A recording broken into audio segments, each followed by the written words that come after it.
Nigeria has 200 million people and 20 million people in the diaspora, and yet there are only a few cookbooks out there about the cuisine. Today's guest has written a book to chronicle the wide diversity of Nigerian food and its history, including its indigenous ingredients and many global influences. Welcome to Everything Cookbooks, the podcast for writers, readers, and cooks. This is Kristin Donnelly, and I'm here with Molly Stevens. Hey, Molly. Hi, Kristin. So we're talking to someone who has written a huge book.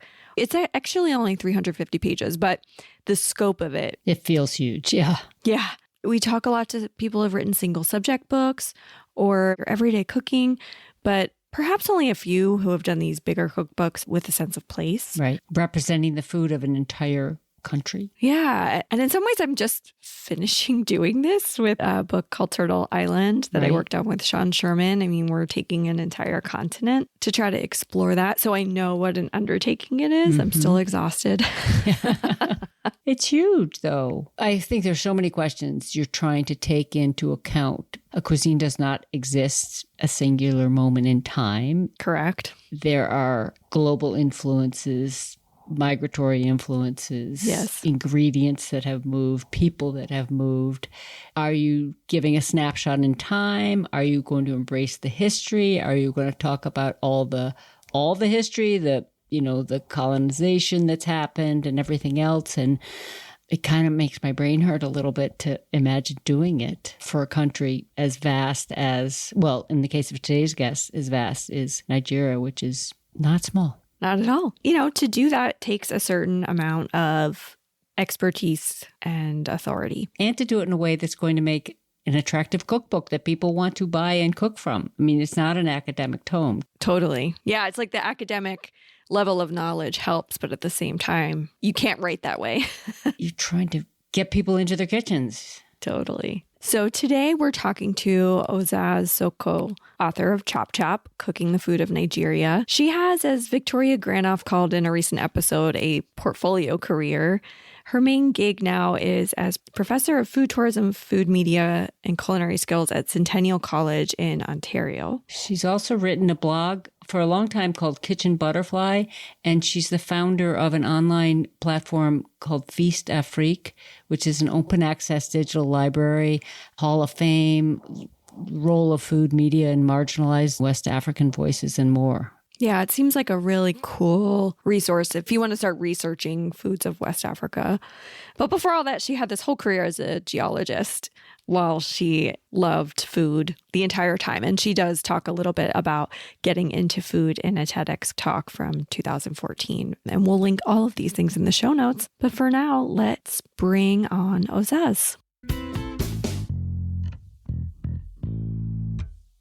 Ozoz, welcome to Everything Cookbooks. Thank you for having me on. Before we get into your incredible book, I wanted to go back to a mission statement you talked about in your 2014 TEDx talk, which was to create awareness of Nigerian cuisine, not just abroad, but in Nigeria. And I'm curious how much has changed since then in terms of awareness. Over the last 11 years, I've seen an explosion in Nigerian chefs focusing on Nigerian ingredients as opposed to Western ingredients. Mm-hmm. And it's just the understanding of local, sustainable, homegrown that is definitely redefining a lot of cuisine and a lot of cooking. So things have changed for sure. You see more people curious about cooking, about exploring and experimenting, but importantly about documenting. So interesting. The chronicling of it, yeah. Another goal you talk about in that TEDx talk is for people to be able to describe Nigerian cuisine with the facility that we might describe Thai or Chinese. And I'm wondering, how would you describe Nigerian food? Is that too... A cuisine that is quite regional and shaped by geography and climate, but also one that has very strong national connections. So there are dishes that may have originated from one region that are now accepted as our common food or drink like suya. So suya has its origins in the north of Nigeria. It's a skewered meat tossed in delicious complex spice blend. And now you'll find suya all across Nigeria. And so though it has very firm roots, it's considered Nigerian. And then you have the regional ones like egusi soup, made with melon seeds. Across the country, you'll have the similar base of that thickened soup, but you'll have different greens depending on where you are, different seasonings depending on where you are. You also have a very plant-forward cuisine. Nuts, seeds, greens are quite important across Nigeria. You have a mix of dishes that celebrate different produce at different times of the year. It's a feast for the senses that everyone should try at least once in their life. It also has many connections with cuisines across the world for a variety of reasons. And your book gets into all of this. And, in the acknowledgments, you talk about how this book was a dream for 20 years. Take us a little bit on the journey to getting this book published. In 2011, before the TED Talk, I was thinking about writing a new Nigerian cookbook, one where I wasn't only focusing on the classic, it was more ingredient focused. Just what you've been talking about. Yes. Yes. So take an ingredient and really get under the hood of it and showcase multiple uses beyond the classic. Fast forward to 2019. The photographer of the book, James Ransom, is a very good friend of mine. One day, James messages me or I get a call from him saying, I'd really love to come to Nigeria. We both talked about it being focused on some kind of project, whether that was a cookbook or a magazine or a journal, something that showcased and highlighted food and culture. James came, we had a beautiful time, went around Lagos markets, we did a variety of different things. Then I moved to Mississauga in Ontario, Canada. Yep. I had quit my job as an exploration geologist 2 years before that to focus on food in a variety of ways. I was consulting, I was researching, I was writing, so it was a mix of things. And when I moved to Canada, my thoughts were, okay, I'm going to work on my book in this space and time where I don't have a job yet. I'm going to work on the proposal. But I didn't have any ideas of how to go about that. And I was really, really afraid of writing a proposal. So again, James to the rescue. James introduced me to someone who I hired to work with me on the proposal. And what was really interesting is that I still did the bulk of the work, but I think there was a sense of commitment. There was a timeline. There was money invested. Yeah. And so, those things made me perhaps focus on writing the proposal in ways that I may not have if I was left to my own devices. Right. Accountability in a way. Yeah. So we wrote the proposal in a few months. It was for a new Nigerian kitchen cookbook. Then in August of that year, I was speaking with a new friend, Anne McBride, who was part of the team organizing conferences at the Culinary Institute of America. And she was asking me of ways they could promote my work because I was going to be a speaker at one of the conferences. She asked if I had a book, and I was like, well, I am working on a book, but I don't have an agent. And she was like, oh, I could introduce you to my agent. Would you believe the line went off at that point? Our call ended. Oh, it just dropped? Oh, really? But anyway, we came back on and she was like, oh, my agent is Jonah. And I was like, huh? I had that reaction because a few weeks before that, an old friend of mine had been reading online and about how to go about getting an agent and had come across this article about an agent called Jonah Strauss. So when Anne mentioned it to me, I was like, wait, I only read about him a couple of weeks ago, Signs are pointing. And so she made the introduction. I had this really amazing conversation with Jonah, and he was like, a new Nigerian kitchen cookbook is a great idea. However, how about, setting the stage for what classic Nigerian cuisine is, because your work does a lot of bridging and connecting. So how about creating that bridge, for people who aren't yet familiar with Nigerian cuisine, right, to become familiar with it, but not in a contemporary way, like to understand what the essence is, what the pillars are. It meant rewriting the proposal. How'd you feel about that? I hated it. Yeah. Was it rewriting or reframing? Mentally reframing. Yeah. But the actual work was a lot of rewriting. Okay. Yeah. This time I was doing it on my own. I already had the experience, but it took me a while. Yeah. I think I dragged my feet for like a year and a bit. Okay, so full disclosure, my agent is Jonah Strauss. Yes. I have taught classes on proposal writing and have had him come to classes where this is the feedback he often gives to writers who want to write about a modern interpretation. And especially if it's a cuisine that is not yet widely known in the market of where you're pitching the book. So in this case, the United States, he always says, what about doing this big book to introduce people? I mean, it is like his MO.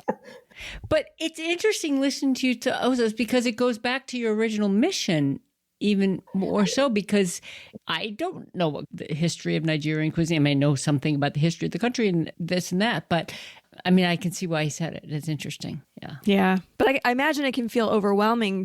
It's a tall order to take a national cuisine, which is extremely diverse, and put it into a volume. But you know what? I had to do all of that foundational work to get to the contemporary interpretation. So it wasn't like all of those pillars didn't exist. Like blogging and food writing. So from 2009 to like 2014 was really all about creating that platform, understanding what classic Nigerian cuisine was. Mm-hmm. So it wasn't like it was a stretch to do that. But it just seemed like I had invested so much in writing a new Nigerian kitchen proposal that I was a little bit dismayed. But of course, what that process had done was equip me to redo this on my own, but also Jonah played a huge role in like reading, editing, suggesting, and that, that hand-holding. So I eventually got it done. Yeah. So a big part of the proposal is often the audience for the book. Curious about how you defined your audience, and did you have to include the migration data and proof that there might be an audience outside of the diaspora, outside of Nigeria? I don't think I really had to prove much. Mm-hmm. My work has always been layered in, one, understanding Nigerian cuisine to share with Nigerians at home and abroad, and then to connect with people across the diaspora. And it's a diaspora that stretches back centuries in a time sense. And also to share it with people who are cultural enthusiasts, people who like to explore shared foodways and global foodways. I read cookbooks for pleasure. I read cookbooks more than I cook from them, and books from all over the world. And so it was readers kind of like me who were curious, who wanted to learn, who really wanted to broaden their understanding of what it means when people say around the world. Sometimes I'll see compilations that talk about, these are snacks from around the world, and some countries and regions are excluded.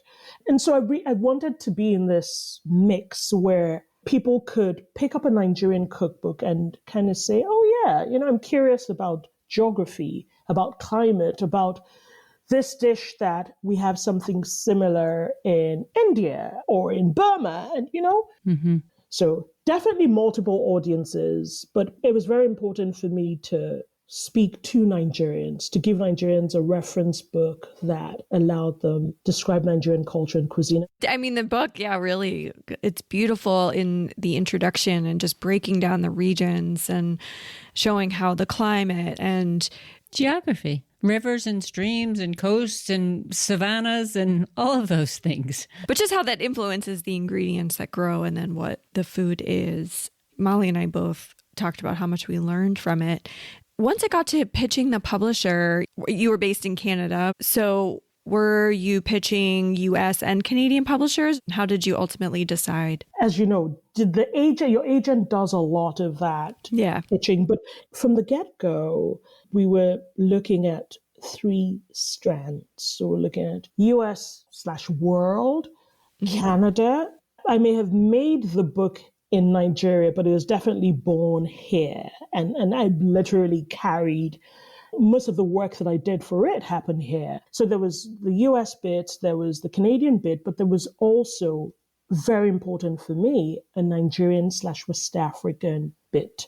And so we pitched to 3 sets of publishers covering those geographies. Oh, cool. So Artisan is the US publisher. Artisan is, so I think of them as world minus Canada and Anglophone West Africa plus Cameroon. So yes. So basically they have most of the English rights. Got it. But then there is a West African Anglophone publisher. Yes. And a Canadian publisher. Yes. So my Canadian publisher is Appetite by Penguin Random House. Sure, great. And my Anglophone West African and Cameroon publisher is Narrative Landscape. Nice. And did they all come out around the same time? The US and Canada, Artisan and Appetite, March. And then for Nigeria, it was May. Okay. There was a small pre-order release just around the time the book came out, but the main release is end of May. That's great. Did you mostly work with Artisan to start? So my editor, my editor who I went back and forth with for everything from the content to the design to when I had to drop some recipes and shorten, everything kind of editorial was my US publisher, so Artisan, and my editor, Judy Prey. Well, let's talk a little bit about the book structure because, you're trying to present an enormous cuisine, a well-rounded taste of Nigerian cuisine, as you say in the introduction. And, Nigeria is 200 million people. It's 3 times the size of Italy. We've talked about the diversity of ingredients and people and histories. So how do you pack that into 13 recipe chapters, 100 plus recipes? It's only 350 pages. And it's funny because we prepare for these interviews. I can often get through a book, and I've got so much more to read in this book. And I'm happy to do it, but it's a remarkable feat.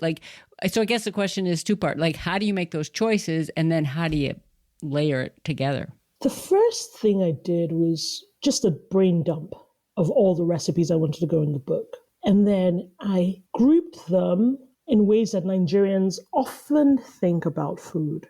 I say often, but some of those thoughts aren't necessarily articulated or differentiated.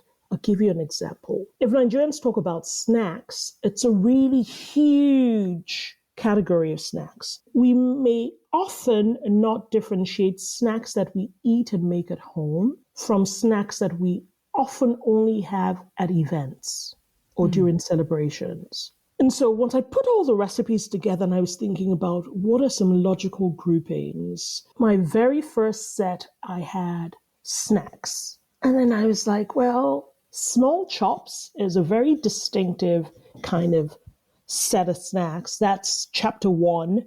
It's what we enjoy at celebrations and parties. And so I kind of separated that out from snacks that we typically find at home. Another one was I had put soups, stews, and sauces together as this kind of saucy, liquidish mixes. But when I started writing, it occurred to me that stews and sauces in Nigeria are usually paired with certain kinds of sides that are quite different from those that are paired with what Nigerians call soups. Now, for soups in Nigeria, you typically will have kind of glutinous doughs, soft, chewy. Think about mashed potato, but with more texture, or mochi, that kind of thing. And so it made sense for me to separate out soups from stews and sauces. Stews and sauces, you typically have things like rice, beans, and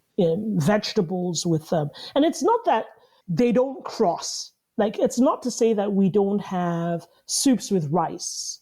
But in general, there are certain unspoken pairings that are very common, that are actually quite fundamental. And those are things that I couldn't have thought of before writing, like they came in the process of the doing.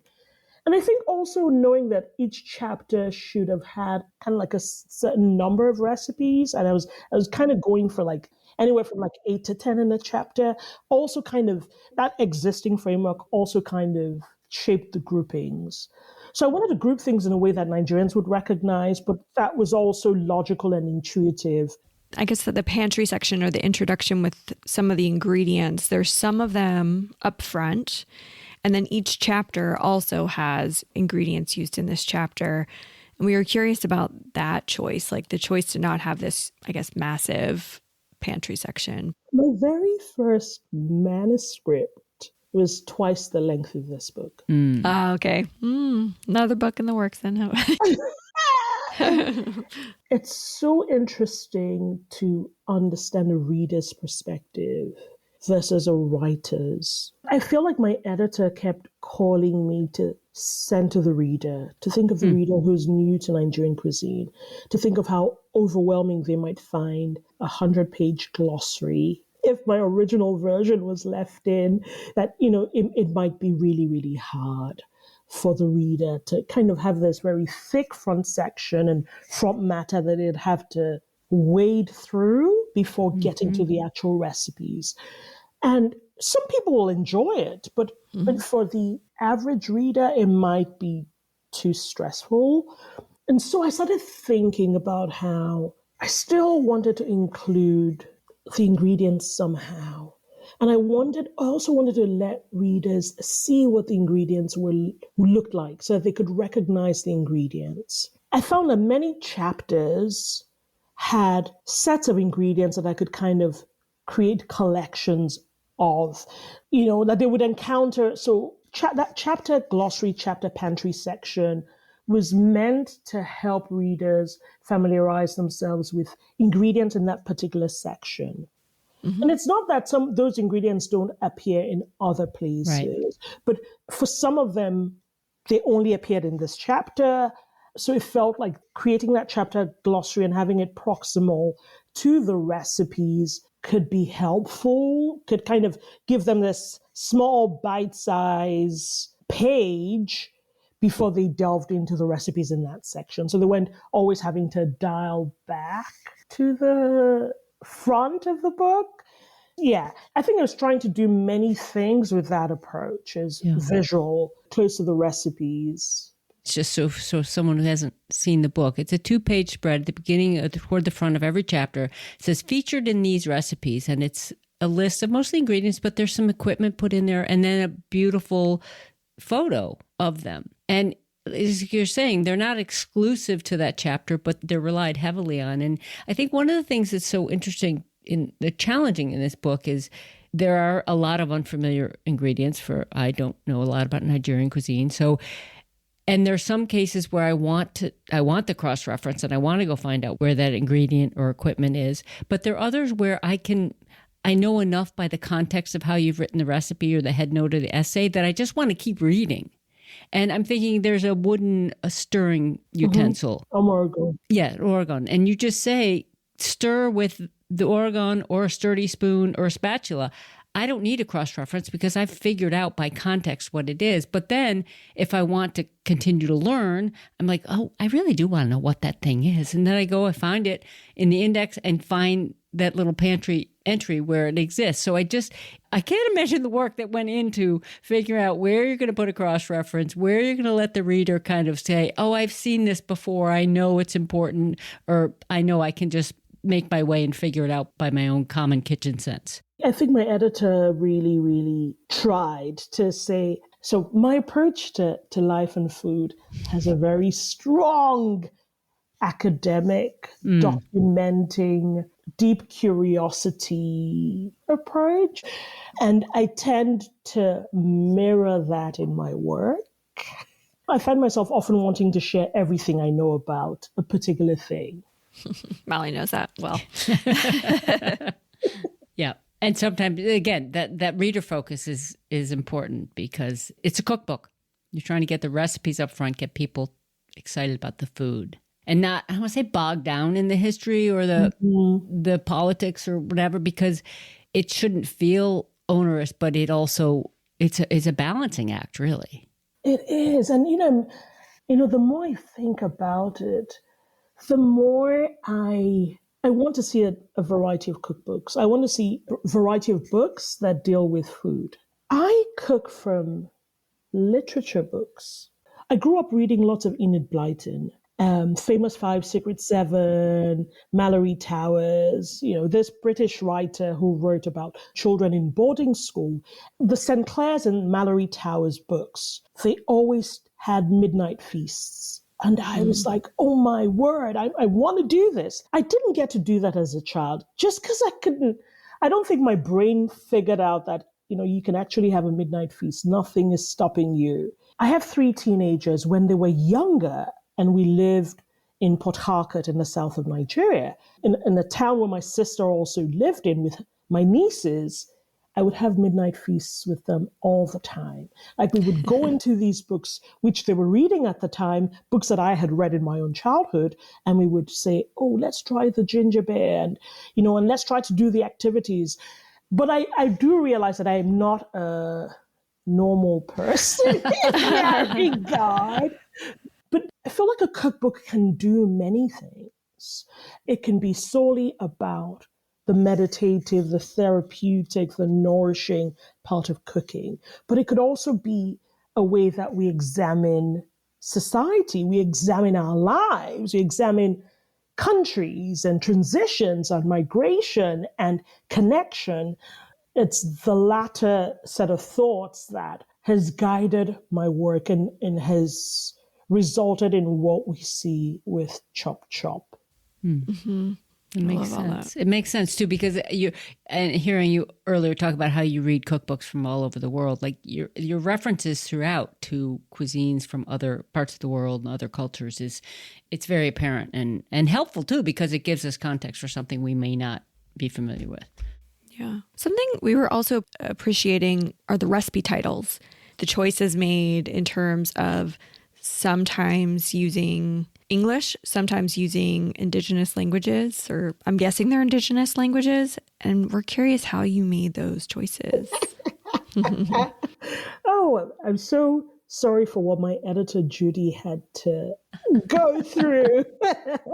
Because the early version had all the names. It prioritized the Nigerian name, but it would also have like all the other names. But it also had as many names as I knew in as many languages in Nigeria. But because some of these dishes appear all over Nigeria with different languages and in other parts of the world. Yes. And you had all of those. I had all of those. It was a nightmare. That was easily probably 100 pages if they were stacked. And I think in the end, I prioritized the name that was most common or the name that spoke to the origins or how it's addressed today. So I tried to prioritize the most important thing about that name. And sometimes it was that the name explained exactly what it was. Mm-hmm. The name showcased the region it was from. So it was a mix of things.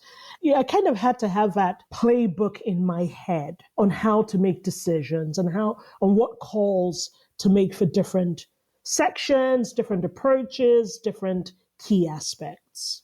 Mm-hmm. Were you primarily responsible for checking that in terms of the spelling, the diacritics, all of that? So I mostly did it using old Nigerian dictionaries, but I also have a cousin who is a language specialist in one of the languages.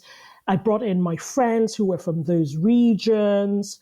So it was a mixed bag. But I was also really astounded at the quality of the editing, copy editing, and the fact checking. Nice. I would spell something, maybe make a mistake, and one of the editors would come back to me and say, well, shouldn't it be this? And it was so interesting to have that discussion with people who are not Nigerian. Right. Mm-hmm. I was quite impressed by that, the thoroughness. That's wonderful. Yeah. It's so interesting, too, because so often in cases where there are 2 or 3 languages involved, the editorial choice is to standardize it. So it's always English first and then, or it's always the other way. And you've not done that in this book. I mean, there's some things that are just simply corned beef sauce, no other word, but then there's others that have a more descriptive title. And I give the team a lot of credit for saying the reader doesn't need it to be standardized. What's the purpose of this recipe title? And you're figuring it out according to that. That's wonderful to hear. It's so interesting to hear these things because I don't think that they ever consciously came up. Even though I read cookbooks, I'm often not reading them for structure. I'm often not reading them to see how certain standards are applied, like whether it's naming convention or other sorts of nomenclature. I'm not really thinking about, those foundational elements. When you share things like this, it just makes me think about all the things that the editors were probably, decisions that we're having to make, not necessarily burdening me with those, Yeah. It's such an interesting process. Yeah. You speak so positively of the editing process, which is wonderful. And I'm wondering, were there ever challenges working with an editorial team who maybe didn't have any kind of expertise in Nigerian cuisine? Any project that has your heart and soul there'll always be moments, I think, of friction or confusion or, what one might perceive as conflict even. I went into this book process saying, I'm writing a book, it will be birthed. So everything that happened in the process for me, I knew would be resolved. So there wasn't a case of despairs, there's this road bump and it's going to end the process. Mm-hmm. I always knew that the outcome was a book and it would happen. And so whatever I had to navigate internally was something that already had a positive end. I think because of Jonah, I knew that I could make certain decisions, insist on certain things per my contract. But I also knew that not everything was worth a fight. Mm-hmm. And it's I have 3 teenage children. I'm a solo parent. And the more that I relate with them and the more that I think about them, the more that my capacity for love, understanding, surrender grows. I'm shocked. The amount of things I forgive, the amount of things I let go. And I think that expansive view of we have different backgrounds, we have different understanding of things, led me to a point where if I wanted something to stay, like maybe there was an edit and I was like, actually, no, I'd really like this in. So I knew when to insist on what I wanted in. And I knew when, this change doesn't really matter. Mm-hmm. So at the end of the process, I had practically no regrets. There weren't periods where I was like, I don't want to work with this team anymore. Actually, most of the struggles I had were internal. It was like, I'm so tired. I don't know that I can do this. Like those, internal struggles where you're looking to motivate yourself and where you're looking to have the courage to continue in spite of the severely red-marked manuscript that you just had returned to you. I think I grew a lot as a person. I became more assured, more confident. I understood what was important to me and that we all had a shared goal. Right.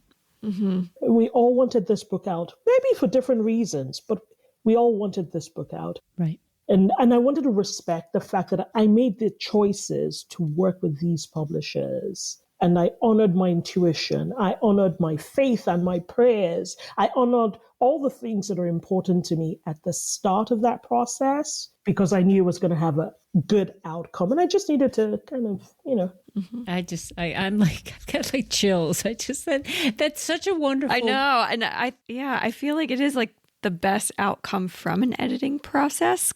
Having some pushback actually from an editor does help lead to some kind of like clarity, or it's not necessarily a bad thing, especially if they're amenable to you saying like, actually, this is important. So I know for myself, like it's hard. It's hard work. We all know it's hard work. And I know at some of the most difficult moments where I felt like I just can't face this, responding to these edits, or I don't agree with this, or somebody wasn't as pleasant as they might have been or something, because that can also happen. I would remind myself that we all want the same thing. Mm-hmm. And I love what you say, not necessarily for the same reasons, but we all want the best book we can make as a team. And to be able to keep that in your heart during the process is just, and the book is a testament to it, because this is a complicated, ambitious, beautiful book. Thank you for these words, because they really, they make me feel fuzzy inside and good. And I appreciate it. As writers yourselves, you know that it's kind of this working of a muscle. Yes.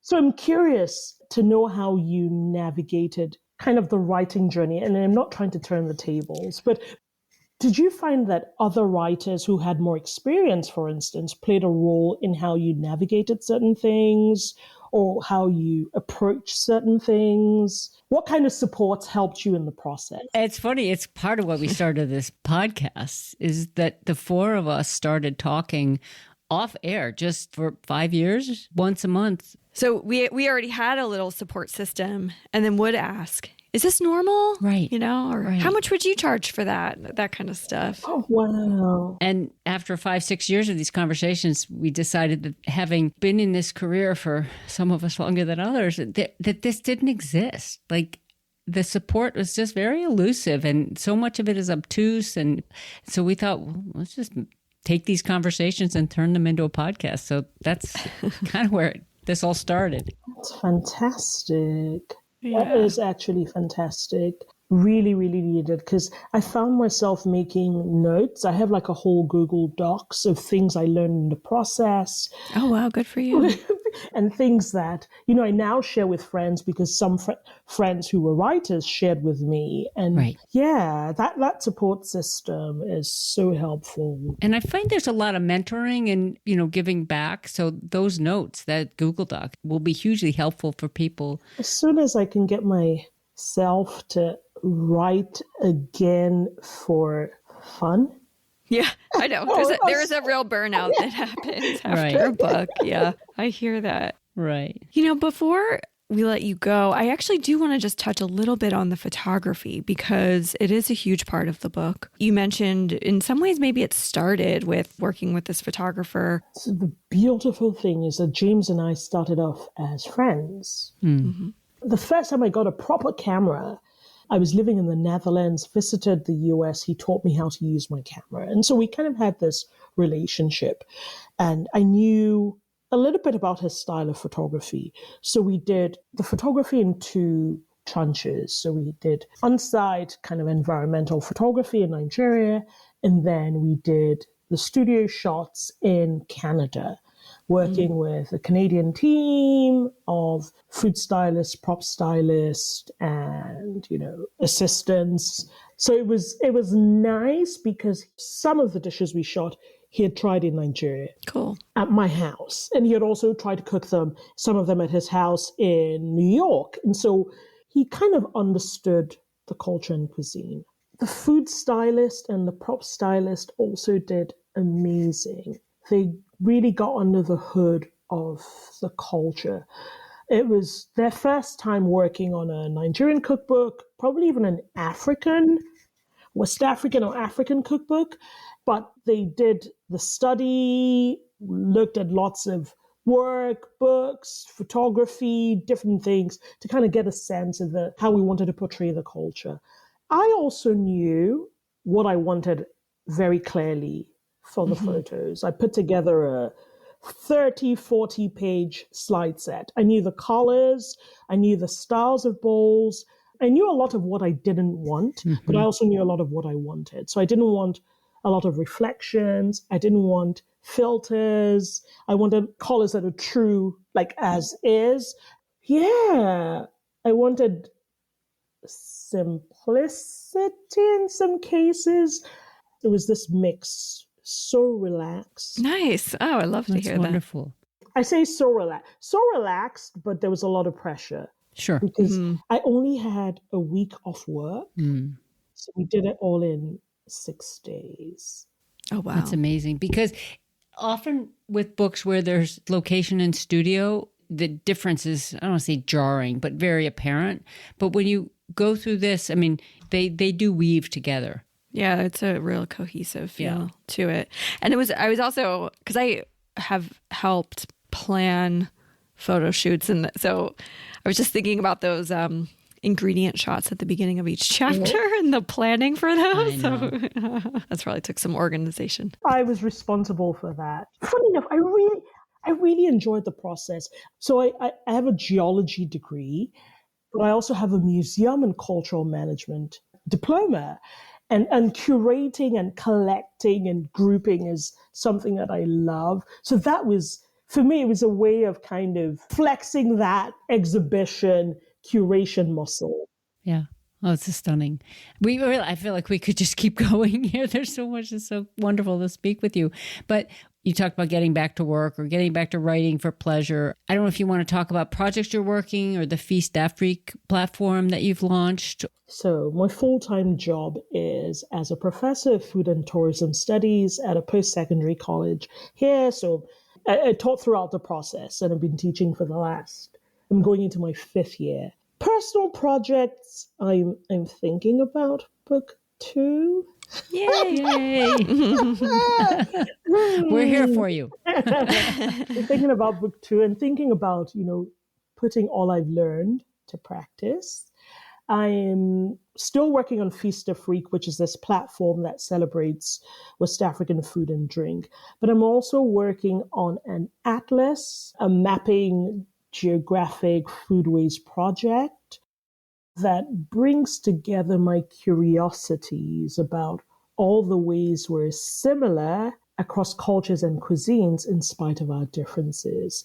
So I'm looking at sensory connections. I know many cultures have a word for a kind of rank smell associated with meat. So many cultures across West Asia, the Caribbean, Europe have words that describe this not very pleasant smell that comes from like raw meat and how they approach that and how they clean. But also many cultures have words for the sound like a cooking spoon makes in a pot or a crunching sound. So I'm kind of looking at these human foodways elements as I think of them and just kind of mapping them. And I have like a little, on Feast Afrique, I have like a small version of the foodways maps, but I'm kind of working on building the bigger one because it's something that fascinates me. Love it. That's so cool. Yeah, and then maybe resuscitating my Substack, which I've kind of done in fits and bursts. Yeah, and maybe a podcast. You have this list of things, but right now I'm just content with having energy to work and to spend 3 days on the couch trying to watch TV. Yeah. I hear that. Oh, man. Yeah. But now you have this beautiful book to promote and usher into the world. Yes. I'm doing my best with that too.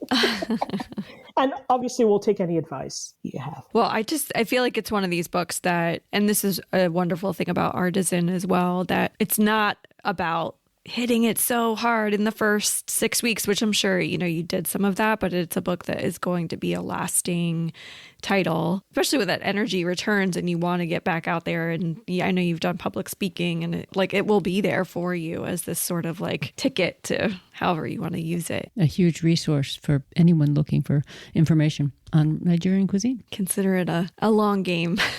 Thank you. Thank you so much for joining us. We learned a lot. Such a pleasure. Thank you so much. I appreciate this very much. It was lovely talking to you and looking forward to more. Thank you for listening to today's show. If you have a question, comment, or guest suggestion, contact us at everythingcookbooks.com. We rely on listener support, and here are some ways to help. Subscribe to our newsletter at everythingcookbooks.substack.com. Subscribe on Apple Podcasts, Spotify, or wherever you listen, and leave a 5-star rating and review. Order books mentioned on the show through our affiliate page at bookshop.org. Shop our t-shirts, sweatshirts, and other great merch, or buy us a round of coffee. Reach out about advertising on the show or becoming a sponsor. Thank you to our editor, Abby Circatella. Until next time, keep on writing, reading, and cooking.